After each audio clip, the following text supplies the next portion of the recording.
Barely a week goes by, but what some researcher tries to scare us or trick us out of research money by claiming that the sky is falling. I'm proud that my administration is carrying out the boldest climate agenda in American history. And with the willing complicity of headline-hungry media, a recent crisis of the month had to do with global warming. Since I was a little kid, I've been hearing about global warming, or climate change now. But when I was a kid, they called it global warming. And there was a lot of scary predictions of acid rain, flooded coasts, melting ice. But yet, here we are all these years later, and all the predictions that have been made have never come true. We don't even see any sort of sea level rising at all. Even though we hear climate believers telling us how there's very little sea ice left. Sea ice, which is melting at a rate that the Arctic Ocean now increasingly is exposed. In 5 years, scientists predict we will have the first ice-free Arctic summer. Well, if the coasts aren't flooding, then what's it matter if the sea ice melts? I mean, at one point it wasn't frozen. Welcome to, or welcome back to, Reeves Rants.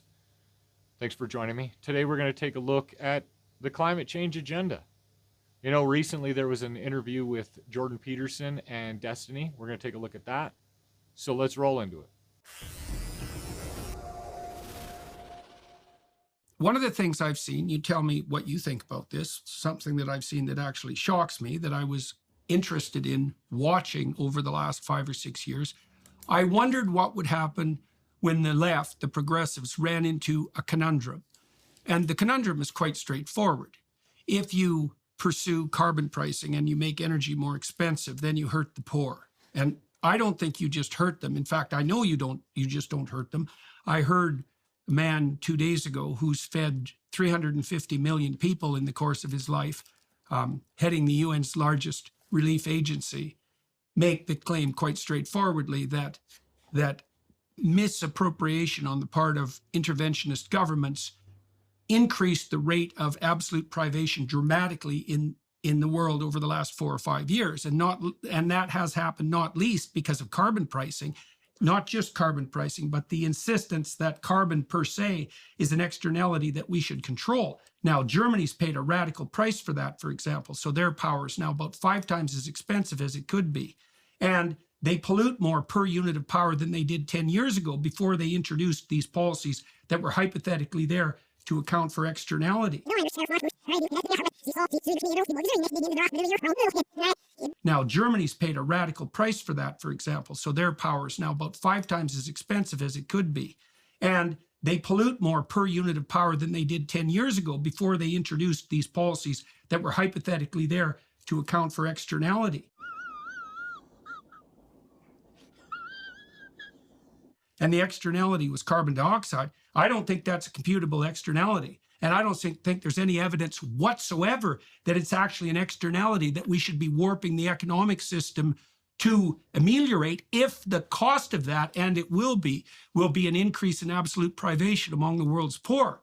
You can't chase the green agenda and save the poor, because the green agenda costs too much, and most of the third world countries of the world can't afford gasoline, let alone the green agenda. The Green New Deal means what it always meant. It means poverty. Because the green agenda costs more than gasoline. And there are countries in the world who still burn poop as fuel, heat, and cooking. Cheap energy is essential. It is the key to everything that a normal society strives for. Prosperity, safety, a longer life expectancy for its citizens, everything depends on cheap energy. So we're trying to force upon people who can't afford gas already something that they still won't be able to afford, and that's going to kill millions of people. if you ameliorate absolute poverty among the world's 1 billion poorest, they take a longer view of the future. And that means they become environmentally aware. And so the fastest route to a sustainable planet could well be the remediation of absolute poverty. And the best route to that is cheap energy. And we're interfering with the development of cheap energy by meddling with the hypothetically detrimental externality of carbon dioxide. I read the original UN study years ago, and I was just curious as to how they were going to deal with the question that the temperatures went up first, and then there was the increase in carbon dioxide. Right. Because you can't say that A causes B if B happened first. So as a skeptic and not a denier, part of that skepticism is the fact that I don't think that we're handling it the right way. Because the point Jordan makes right there is that there are better ways to potentially save our planet than causing our own selves massive financial damage and potentially a lot of lives lost to pursue something, the externalities, pursue those externalities or to prevent those externalities that we don't even know if it's actually causing the damage or not. When the real reality is, if it is happening, then there are better ways to fix this than laying in the highways, than throwing soup on paintings and doing prison time for something that you can't really point to as evidence. We see people so afraid and so gassed up on fear over this climate change agenda, but yet they can't point to any legitimate evidence that isn't debunkable. But MIT's Technology Review has made an exhaustive study of worldwide ocean temperatures since 1851, has concluded that there appears to have been little or no global warming over the past century. In fact, the net rise in world surface temperature during the last century, which was about 1%, almost all occurred before 1940, and that was before aerosols, and that has since been reversed. This is going to sound mean, but I'm very realistic. There needs to be a better argument than just it disproportionately impacts the poor. That's not always a classic leftist argument. Sure, it might be, but but it's the same argument you made to justify your swing to the left at the beginning of our discussion. How dare you? You said that you were looking at economic inequalities that disproportionately affected the poor. So I can't see why. And I'm not trying to be mean about this either. I can't see why you could base your argument that it was morally appropriate for you to swing to the left from your previous position because you saw disproportionate effects on the poor. And I can't use that argument in the situation that I'm presenting it right now. Well, because it depends on if we think it's a condition that ought to be remedied or serious? Or not. For instance, if I walk, around and I see homeless people and I'm like, man, this is really sad. We ought to spend more money on homeless people because it seems like they're disproportionately affected by their living conditions. And then somebody says, oh, well, do you think we should still lock up, rapists and murderers? Aren't they disproportionately poor? I'd probably say, well, yeah, we probably should. And I go, well, isn't that hypocritical? Well, no, I think that rapists and murderers should probably be in jail, but we can also help the homeless at the same time. I think that just helping the poor isn't an argument like a blank check to do every possible thing to satisfy poorer people. That is one of the craziest, most deflective arguments I've ever heard, to say that we should, with the murders and rape, like what kind of that is the most crazy nonsense that I have ever heard. All in an effort to deflect away from the fact that leftist Democrats, progressives are hypocrites. And that's the flat out fact. That's why when Jordan just asked, how is it that the left and Democrats and these, pro, climate changers can use this argument, and everybody on the left can use this argument that they're helping the poor, or they're helping the disproportionately unequal, and all this nonsense that they do, and then try to save every little life through gun violence and all this stuff. But then at the same time, when somebody else uses that same argument to disprove their nonsense, they then turn into hypocrites and then want to point to, well, it depends on which way, if we think we ought to fix it. Well, the first question should be, is climate change even happening to where we ought to fix it? considering the fact that we can see the poor right in front of our face. We spend billions of dollars to not help the poor. And you're honestly going to sit there and say that one we ought to do and the other one we ought not to do. Well, we ought to know which one's actually happening first, instead of just blindly believing something's happening and then pretending as though you're the good guy saving the world for all of these other inequalities, but not this one because, oh, it goes against our agenda and our nonsense BS belief systems. Yeah, I just want to say that just because something targets the poor is not necessarily an argument against it. Depends on how hard it targets them, and it depends on whether mass starvation is the outcome. The outcome is important. That I agree with. So, for instance, like a sin tax. The outcome will be mass starvation. Yeah, I'm getting to it. Okay. Yeah, I'm getting to it. Okay. Sin taxes on like cigarettes and alcohol are always going to disproportionately impact the poor, or even sugar, we might say, right? But just because that disproportionately impacts the poor, is that a good thing or a bad thing? These are probably the people that suffer the most from those particular afflictions. What a masterful side shift to take it over to sin taxes as if that even pertains to this conversation, because he wants to ignore the results and the outcomes. The outcomes do matter. The results do matter.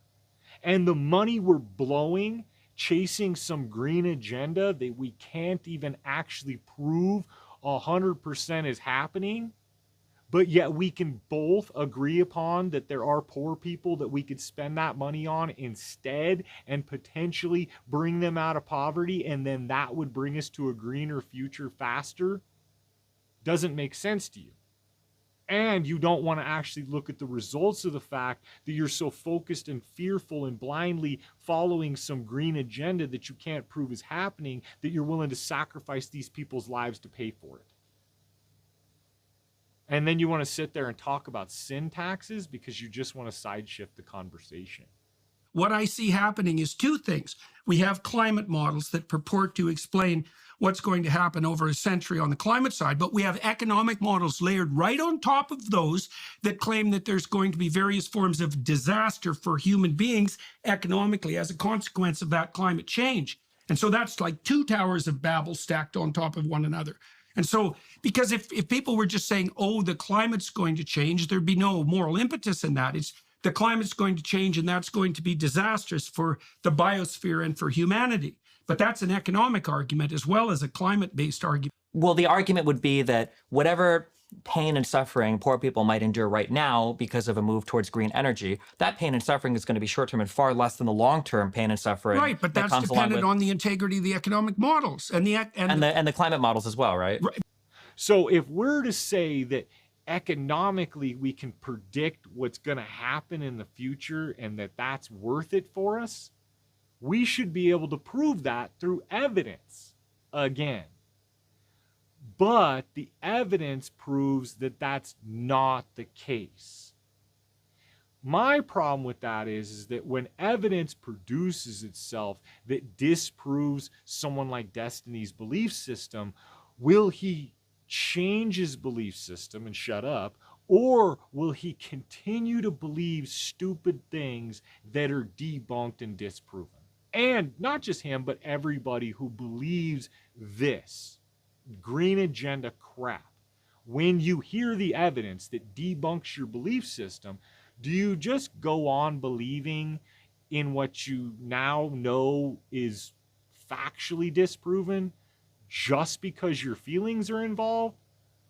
Or do you really still believe that it's happening?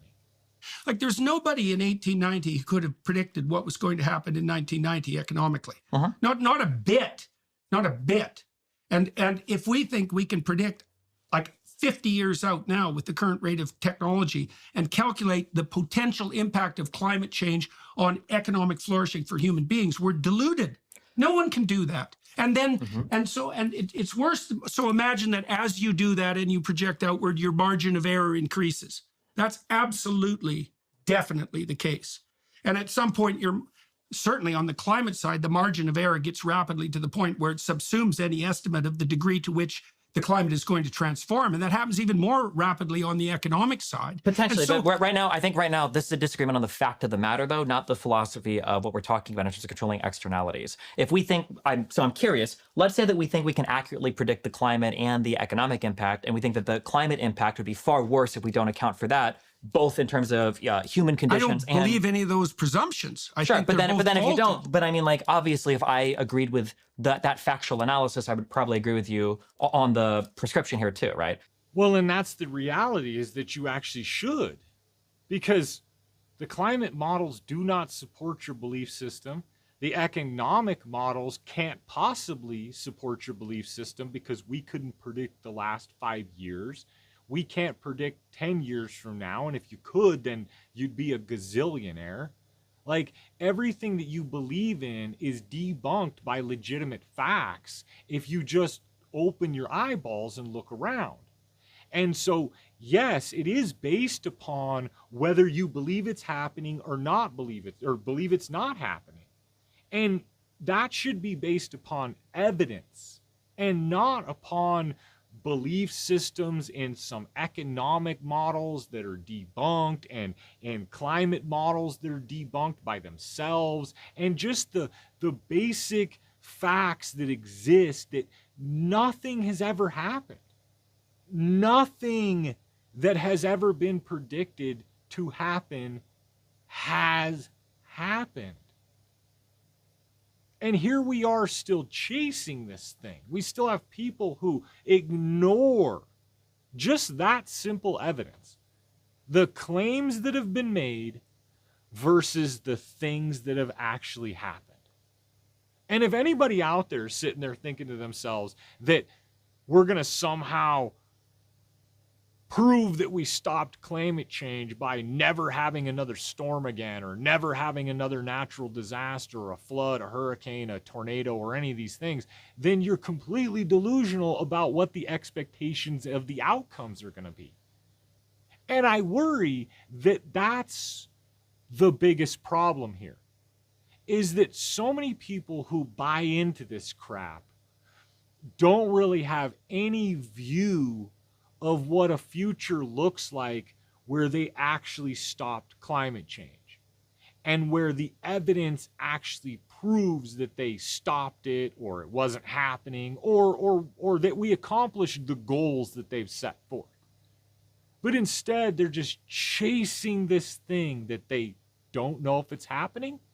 And even if it was happening, they wouldn't know when they fixed it or not, because they're not really looking at the evidence that exists. Because the evidence that exists says that the greatest fear that was ever supposed to happen was the coasts were supposed to flood. And that has not happened. The coasts, the seas have never risen. No matter how much ice has been frozen or not frozen, the sea levels seem to remain the same. So it makes you wonder if all of the fears, and the biggest of all of them, that we would all be flooded, will never actually happen. And it's all been a lie all this time.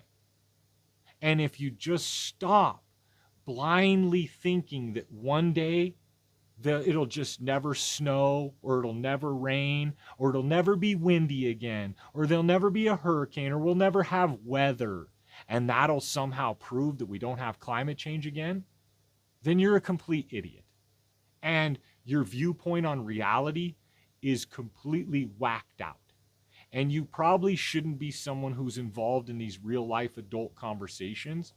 And I don't know why so many people involve destiny in all of these real life conversations, because as he just proved, no matter how much evidence you give people who blindly bow to the climate change God, no matter how much evidence you give them that climate change God doesn't exist, they're going to keep on bowing to him, because evidence doesn't matter. It's the fear that drives them. And these type of fearful people are the ones that we should be the most worried about, because no matter how much evidence you prove to them, they ignore it. If you're still with me, thanks for watching. Consider hitting that like and subscribe button, commenting or sharing, especially if you know a liberal. Send this to a liberal, a Democrat, a conservative, or a Democrat, a liberal, a leftist, a communist, a socialist, any of those people that, are in the Democrat Party. Because I know they think they're all so distinctively different that somehow it matters, when the real reality is they all support the destruction of America, and the green agenda is just one of those ways that they're trying to destroy our country because of their blind fear. Thanks again for watching. Hit that like and subscribe button if you're still here. Comment and share. I resent you calling me a denier. That is a word meant to put me down. I'm a skeptic about climate change.